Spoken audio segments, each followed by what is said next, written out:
I still remember the weight of the necklace in my hands. It wasn't just gold.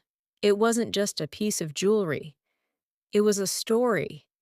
It was my grandmother's love, my mother's pride, and my childhood memory all tied into one small chain with a delicate pendant shaped like a heart.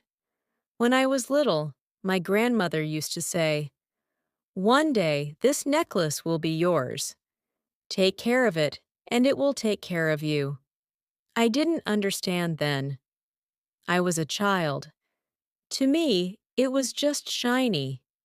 But as I grew older, I realized it was the most valuable thing we owned. Not for its price, but for its meaning. It was the last gift my grandfather gave before he died.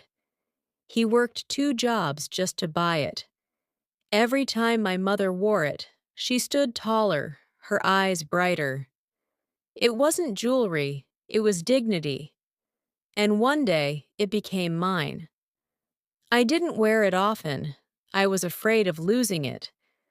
I kept it in a small velvet box inside my drawer. But I liked to take it out sometimes, just to hold it, just to feel close to the people I had lost. Then one afternoon, everything changed. I was working as a cashier in a small store downtown. The hours were long, the pay was little, but it was honest work. My coworker, Sarah, was always beside me. She was cheerful, always talking, always laughing. She was also my friend, or at least, I thought so. One day, she came over to my house after work. We were sitting in my small living room, sipping tea. She noticed the little box on the table. "What's this?" she asked, her curious eyes shining.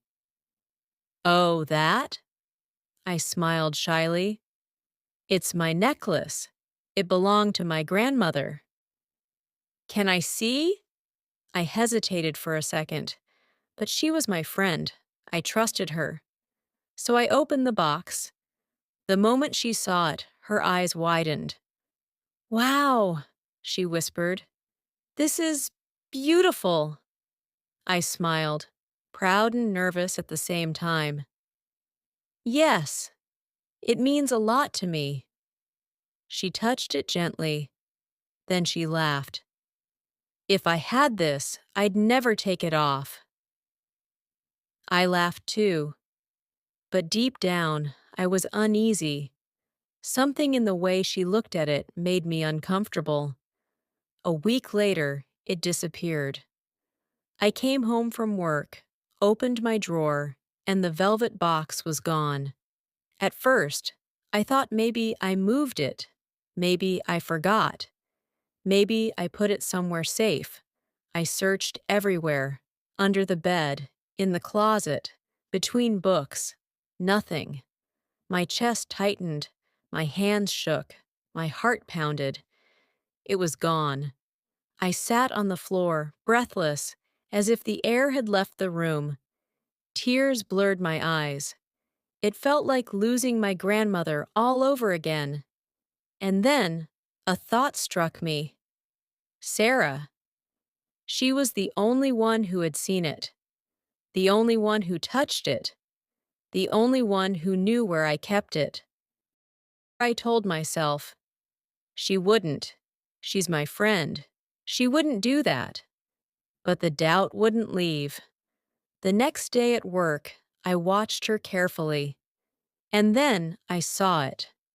Around her neck, my necklace. She had tucked it under her blouse, but when she bent down, it slipped into view for just a moment. The golden heart shimmered under the light. My heart stopped. I wanted to scream. I wanted to grab it. I wanted to cry. But I froze. She looked up and smiled at me, as if nothing had happened, as if she hadn't stolen a piece of my soul. That night, I couldn't sleep. I lay awake, staring at the ceiling, feeling betrayed. How could she do this to me? How could someone I trusted take something so precious? Why? I wanted to confront her. I wanted to demand it back.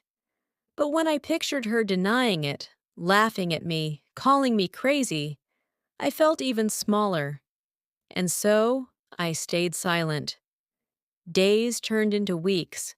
She wore my necklace almost every day. Sometimes she hid it under her clothes.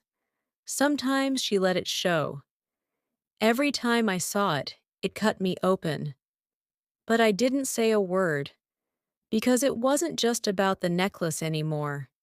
It was about the friendship I thought I had. It was about the trust I had given. It was about realizing I didn't matter to her at all. Months later, Sarah left the job. She moved to another city. She took the necklace with her, and I never saw it again. But the story didn't end there. Years passed. Life moved on. I changed jobs. I changed homes. I tried to change myself. But sometimes, late at night, I would think of the necklace, and my chest would ache. It wasn't just the gold. It was the betrayal, the silence, the helplessness.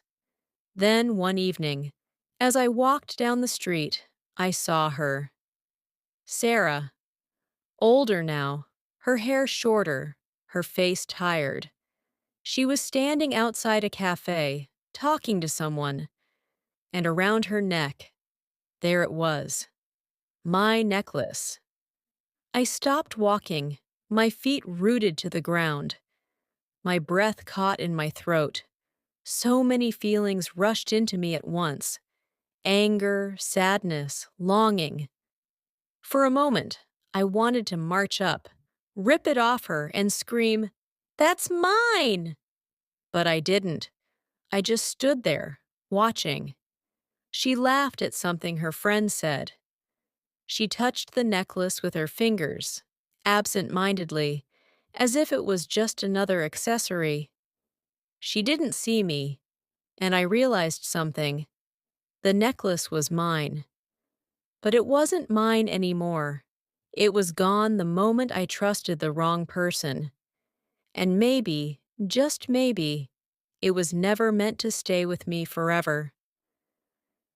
That night, I went home and cried. Not because of the necklace, but because of everything it had taught me. It taught me that trust is fragile, that people can break you without a second thought, that silence can be heavier than words. But it also taught me this: I survived. Even without the necklace, I survived. Because the love of my grandmother, the pride of my mother, the strength of my family, they were never inside the gold. They were inside me. And so I let it go. Not for Sarah. Not because she deserved forgiveness, but because I deserved peace. The necklace may have been lost, but I was not.